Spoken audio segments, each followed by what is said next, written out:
On January the 22nd, 2013, the Philippines issued a notice to the Chinese government notifying about the arbitration initiated on maritime jurisdiction for a compulsory arbitration.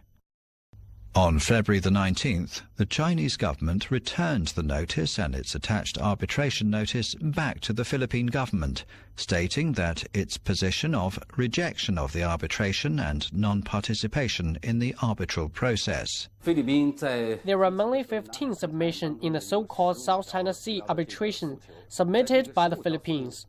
In all of those submissions, it deliberately avoids the sovereignty and maritime delimitation issues. Thus, it is carefully packed in the cloth of an ordinary maritime issue.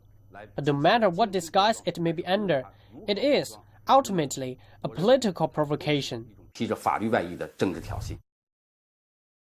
However, in July 2013, the tribunal issued first order and passed rules of procedure, and the South China Sea's arbitration was initiated.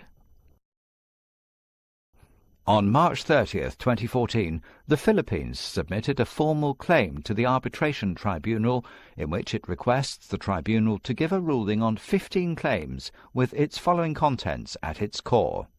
It demands the tribunal to rule the dotted lines claimed by China in the South China Sea as against the spirit of UNCLOS. It demands the tribunal to announce Meiji Jiao and another 3 Jiao are submerged reefs, which do not entail 200 nautical miles of EEZ. It demands the tribunal to rule that China is infringing the rights and interests claimed by the Philippines in line with UNCLOS and that China shall terminate such actions. Just as the Philippines was demanding China to stop infringement, whereas in March 2014 it carried out a provocation towards the Chinese Coast Guard, intruded into the Chinese waters of the South China Sea and landed on Renai Reef. On December 7, 2014, the Chinese Foreign Ministry was authorized to issue a position paper of the government on the matter of jurisdiction in the South China Sea arbitration initiated by the Republic of the Philippines, and reiterated its position of rejection, non-participation in the arbitration initiated by the Philippines.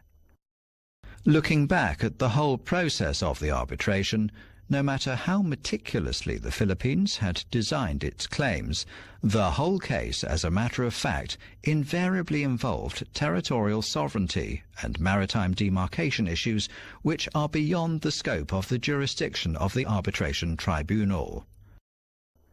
The tribunal should have respected relevant countries, upheld justice and fairness of international laws, and promoted the solution of disputes between China and the Philippines through diplomatic means.